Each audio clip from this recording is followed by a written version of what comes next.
Hi, I'm Damon Fairless.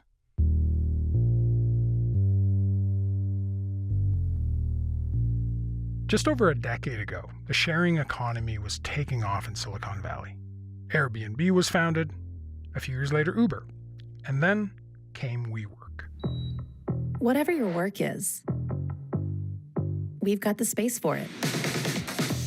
With WeWork, you get smart flexibility, which means the workspace you need when and where you need it. If you need a desk, private office, or a full floor, we've got you covered. Our turnkey space. The co-working company made waves from Silicon Valley to Soho. The co-founder and CEO styled himself not just as a leader, but a revolutionary. When you go into a WeWork, if we did it right, there's an energy that you feel. That energy is something that's hard to explain. And it's an energy of people doing their own thing while actually still being part of something greater than themselves. We like to call it the we generation. The we generation is... And his company, WeWork, wasn't sold as a business model. It was a lifestyle. Space to start up, space to converge, space to grow, higher. If you call this place home, perhaps something to say, because the world's waiting to hear it. But the success story quickly became a cautionary tale, one you've heard before. A charismatic tech disruptor, big promises, a meteoric rise, and an Icarus-like plunge. In just a few years, the man behind the vision went from being the guest of honor at tech conferences to the subject of exposés, a documentary, and a streaming series starring Jared Leto and Anne Hathaway. The future of work looks different. We're selling an experience. We We need a name. live. We dream. We work. Now, this week, after years of trying to recover from its founder's hubris, the office space co-working company has filed for bankruptcy. Elliot Brown is a reporter with the Wall Street Journal and co-author of the book The Cult of WeWork, Adam Neumann, and the Great Startup Delusion. He's here to take us through the company's astronomical rise and fall, the personality at the center of it all, and whether venture capitalists have learned anything in the process.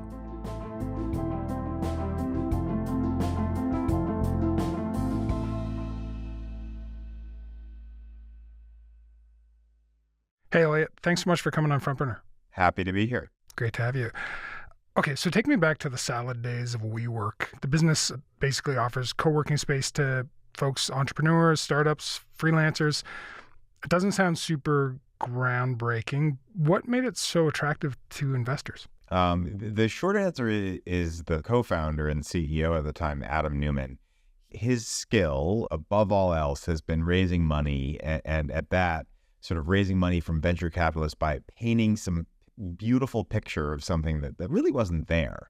And so he convinced some of the world's top investors that WeWork was kind of a disruptive tech company that was going to remake the way we did work, and raised over $10 billion from them to make it happen. So it's essentially a business that's signing long-term leases with landlords, renovating the space, renting it as a profit. And as you said, it's basically a real estate company dressed up as a tech company. How did they pull that off? Yeah, it's in the technical term, lease arbitrage. They're signing a long-term lease with the landlord, and then filling it with glassy offices and kombucha on tap, and renting to tenants short-term, month at a time, for a higher price. Honestly, we spent a long time, the years of my life, sort of looking into this. Almost with time, it gets harder to understand how he was able to make people see something that was so clearly just a kind of boring real estate company, like make them see a tech company. But part of it was just that's the environment that we were in. When you have a bubble, a frenzy, people really just put off critical thinking and sort of are thirsting to believe in something that can make them lots of money. I mean, selling something pretty basic for a lot more money isn't exactly a new approach for Silicon Valley. The ridiculousness of it's actually something that's been spoofed before on say, Broad City. So WeWork uses the urban landscape for a fast-paced workspace with no boundaries. If parkour is using the city as your gym, WeWork is using the city as your office. So I mean, it must have been a heck of a pitch, right? So, like, what is Adam Neumann, the co-founder, pitching? What's What's the sales pitch? You know, when I say it, it's not going to sound good because it's part of it is the way that he did it. But so it's basically like this isn't about office space. People are here because they're looking for companionship in a lonely world. The Apple generation, the iPhone's about I, but here at WeWork, we're about we. And, you know, a lot of buzzwords like that. From the first day that we started WeWork, it was about bringing people together. The point was to actually do something new, to humanize work. And, you know, if you think about it, 10 years ago, as social networks and these huge media companies were getting bigger and bigger, we were promised a world where technology was going to bring us together, was going to connect us. Technology, for a lot of people, actually disconnected them. And WeWork was always about bringing people together. And now, as we're seeing where the world is going, we feel that our message is stronger than it's ever been before. But basically just saying we're the only ones that can ever make such an energetic workplace, and companies will just lust to be here. And our fastest growing category in WeWork is enterprise, and actually very large organizations are coming to us today, not just to redo their space, but actually to help them amplify and just make their culture a little better. And even if that were true, the reality is companies weren't paying extra to do that. They would just do it at anyone else, you know, offering a similar product. So it was sort of saying some things that did help attract demand, but didn't actually lead to better economics to make it sort of worth all the money that they were worth. I was just looking back at some of the WeWork spaces, right? And so you know, there's all these perks that tech companies at the time were kind of, you know, imbuing their offices with. So, you know, whatever, snack rooms, ping pong tables, that sort of thing. But it sounds like from what you're saying, aside from the physical business spaces, really it comes down to the pitch, and really the pitches come down to Adam Newman, the co-founder and CEO of WeWork at the time. You've met him, you've talked to him. Just briefly, can you tell me about the guy? Who is he? What's he like in person? What was he like to be around in those days? Yeah, I think I first met him in 2013 when I was considering writing about them. And, you know, immediately he just kind of strikes you as somebody completely different than the boring landlord you're normally used to meeting. He, you know, I think like it held me up for 30 minutes that he was just late, and then had me in and couldn't figure out how to use his MacBook and just hit play on a video. And then he quizzes me about why a real estate reporter should be interested in a company that had nothing to do with real estate. But then, you know, I sort of, he name drops a few people and then celebrities, and then he says he likes me, and he's like, you should write this piece on us, and we are a community company. And then, you know, opens the door and tells the whole office, hey, everyone, this is Elliot. He's our friend. Give him whatever he wants.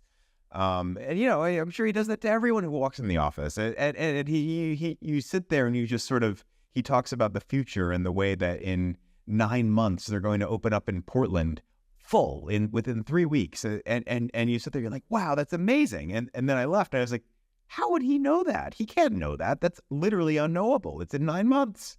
He's probably never been to Portland. And so this kind of oversized, charm offensive personality really worked for him. Why?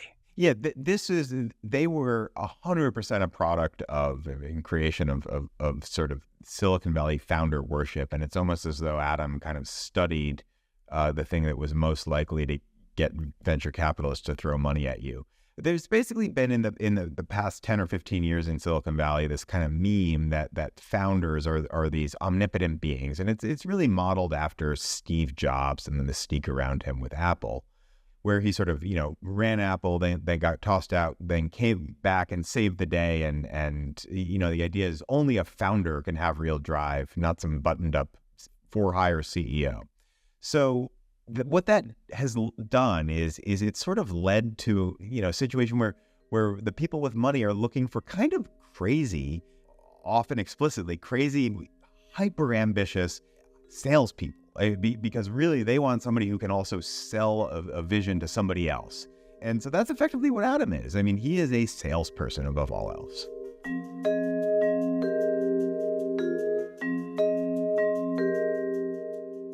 Okay, so Adam Newman's making a lot of Kool-Aid, and a lot of investors are drinking it up. So just for a bit of background, the first WeWork location opens in New York in 2010. By 2017, there's 200 locations around the world, and it's this Silicon Valley unicorn. And then by 2019, it's actually valued at $47 billion. So that's more than Airbnb, more than SpaceX at the time. What were Adam Neumann's plans for the company with all that success? They got so grand at that point. They changed the mission statement to elevating the world's consciousness. He had wanted to sort of expand into owning real estate, which they did some of it into property management, where they would go into other people's buildings and sort of run what they did. Then they had all of these kind of distractions. Effectively, they started a preschool, a holistic preschool with an entrepreneurial bent for 3-year-olds and 4-year-olds. And they wanted to, spread that across the world. It's like as if somebody designed a school based on our wish list, a school that values vegetarianism, yoga, meditation, technology, entrepreneurship, farming. What else? He flew a $63 million jet everywhere. They owned a stake in a wave pool company, so they wanted to have surfing, they wanted to get into events, they wanted to have esports. So, yeah, they're very grand ambitions at the time. And you mentioned the $60-something million jet. So he and his wife, Rebecca Paltrow-Newman, who's first cousins with Gwyneth Paltrow, they also hire a battalion of nannies for their kids, right? Tell me a bit more about their lifestyle in those days. It was insane. So yeah, they would have this trail of like an entourage that would just trail around them. So they had, I think it was 3 nannies, might have been more. They had a hairdresser. They had multiple surf coaches who would go surfing with them. At that point, the Newmans owned 7 homes, one giant one in San Francisco that had a room shaped like a guitar in the middle of it. They had 2 in the Hamptons. They were living extremely large. One of my favorites is they had a chase car that would drive around after Adam, because he'd always just sort of end meetings in the middle of a car and tell the person to leave. And so one person he was meeting with on the Long Island Expressway, they were stuck in traffic. He says, like, okay, go get in the chase car. The person goes out and then finds the wrong car and gets in, and the car's like, what are you doing? Wow. The other story that I'm trying to recall is that private plane was basically just a big smoking tube of weed.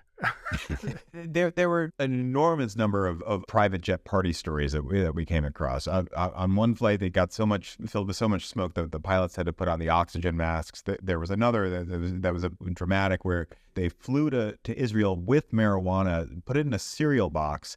The owners of the plane, Gulfstream, found this, realized it's a problem, recalled the plane, and then Adam had to take a different private jet home. Okay, so we've got this company that's like expanding like crazy. It's going off in these fairly quixotic directions, but also this kind of like, old school rock and roll CEO partying lifestyle. So at this point, what does the board of directors do? For the vast majority of the history, nothing at all, except sort of, pass things unanimously. So you'd frequently hear about, people on the board pushing back a little here and there, sometimes more than a little. But the reality is that at the end of the day, they would vote for everything. And this wasn't really unique to WeWork, except WeWork was just doing sort of dumber things with the money. But for instance, like if you'd ask each of the board members individually, they imagine they'd have said they were against the private jet.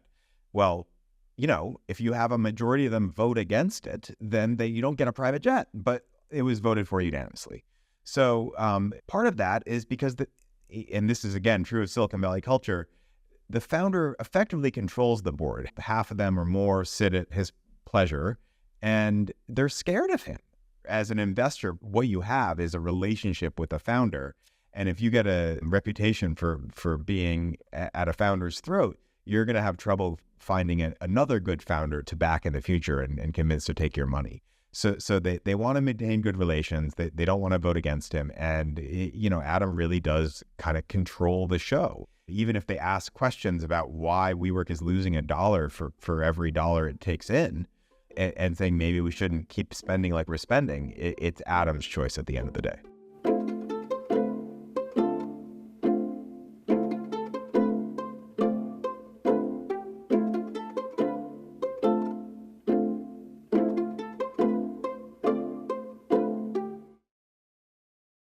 So in 2019, the wheels start to come off a bit.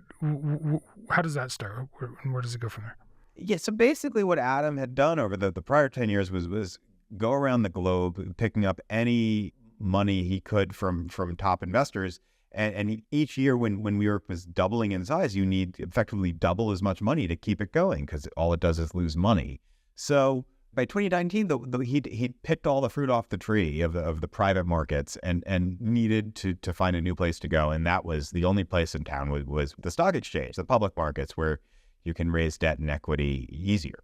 So they filed to go public. That means they kind of have to bear all with their numbers and tell everyone about them. And, the markets just balk. I mean, the essentially reality set in. And people realize not only does this company lose just gobs of money, it's not clear when it will make money. It can't really explain what it does clearly. And it also has these just like large number of conflicts of interest with the CEO and the investors, where he owns some properties and leases them to the company. He took out hundreds of millions of dollars with loans and stock sales. And so basically the market says no way. So the IPO, the offering also exposes some questionable business practices beyond what you've talked about. The one that really struck me was that Newman had trademarked the word "we." Can you tell me about that? Yeah, he had a trademark for use of the word "we" in some ways. And, he had taken it out years earlier with his own company. And essentially some lawyers at the company were like, oh, we need to transfer this to WeWork. And it was so let's get Adam more money in the culture that they thought it would be fine for WeWork to pay Adam to, $6 million in stock or something for this word. And obviously that should have been free. He should have just transferred it, but without any cost. But because he was had set this culture where he should be paid for things, that's what resulted. Okay, so it's fair to say that the attempt to go public is a disaster. So what does WeWork do from there? So they're at that point nearly insolvent. Adam gets, pushed out as CEO. I played a role in this, was writing a story, including with the pot in a cereal box anecdote, among a huge number of other anecdotes about how he wanted to be the world's first trillionaire and a bunch of other fun stuff, and send them the fact-checking questions. And that actually did play a role in essentially the board pulling the IPO and then moving to oust him. Because if the one thing he could do was raise money and convince people always to value them higher, and he couldn't do that anymore, he didn't have quite the same appeal. So he gets pushed out. He gets an enormous exit package. And the biggest backer, SoftBank, essentially doubles down on the company, with a $5 billion loan package, and they're pledging even more money after that. So SoftBank steps in, bails out WeWork, but then part of that is that Newman has to go. And he did you say how much? What did it take to get him to walk? It sort of changed over the years, and there was a lawsuit. But at the end of the day, he and entities he controls got about $700+ million through stock sales and direct payments, and another $430 million loan that may or may not sort of just end up in his pocket at this point. So the company has him out of the picture, but they put in a new CEO, Sandeep Mathrani, in 2020. He's super different than Newman, right? How did that go for WeWork? Yeah, so instead of this sort of exuberant, visionary Silicon Valley CEO, they essentially turned to the stereotype of a kind of bland real estate CEO. I mean, Sandeep is considered a smart guy, a good real estate operator, well respected in the industry. And so he comes in, he starts February 2020. So it's sort of this plan to cut costs further and turn WeWork around with all the money SoftBank's given so it can actually make money. And then the first thing that happens, the first thing we sort of realize about how COVID is affecting us when it sweeps the world, is that we aren't going into work anymore.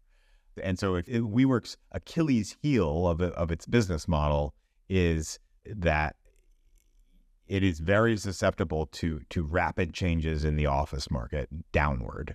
And meaning, if suddenly there's no desire for people to go into the office and you're renting an office from WeWork a month at a time, you're going to cancel that lease, that agreement, and WeWork is still going to be stuck paying rent every month to a landlord.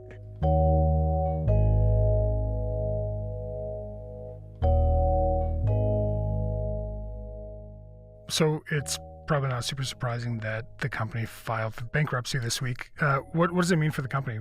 Is it the end of WeWork? Yeah, I mean, essentially, they almost made it if the COVID had not changed as much about the way we work as it did. They might have sort of muddled through. But especially in the U.S. and Canada, which is where they filed, the office demand just didn't come back. So what they want to do now is restructure, not just turn off the lights. They want to cancel dozens of leases. They filed for 69 already, and a number in Canada, a ton in New York. I think 40 of the 69, and cancel uneconomic leases and shrink. And then also cancel all their debts because they took on a lot of debt, and then hope that they can actually, at different rates, turn, profitable in some locations. So we started the week on Monday talking about Sam Bankman-Fried, founder of FTX. We're ending the week talking about Adam Neumann and WeWork, and investors are still getting just wrecked by these kind of characters. I guess I'm wondering, where does the next one of these guys come from, do you think? The market is changing. I think both of them were products of a frenzy, and there's no longer a frenzy outside of kind of the AI world. So maybe that's one answer if I were guessing. But, they'll come from somewhere again. I mean, this is, again, bubbles make people do really silly things. And in a hysteria, when everyone, it seems to be getting rich, you really just start to believe in people, in things that, in more sedate times seem ludicrous. So just before we wrap up, I guess I'm curious, Adam Neumann walked away with, a good payout, a sizable payout. A billionaire. So how's he fared in all this since?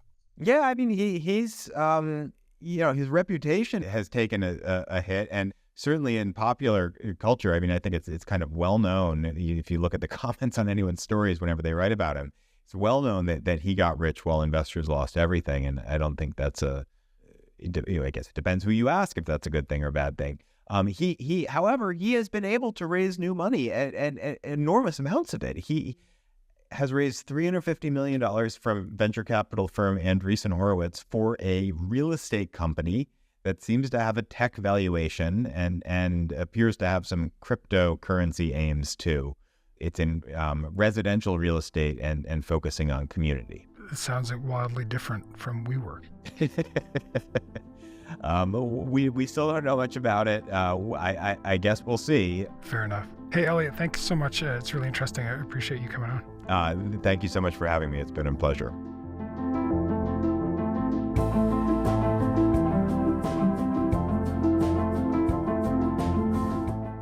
That's all for today.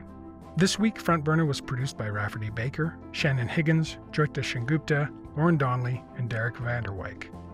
Sound design was by Mackenzie Cameron and Sam McNulty. Music is by Joseph Shabison. The senior producer is Elaine Chow. Our executive producer is Nick McCabe-Locos. And I'm Damon Fairless. Thanks for listening. Front Burner will be back on Monday.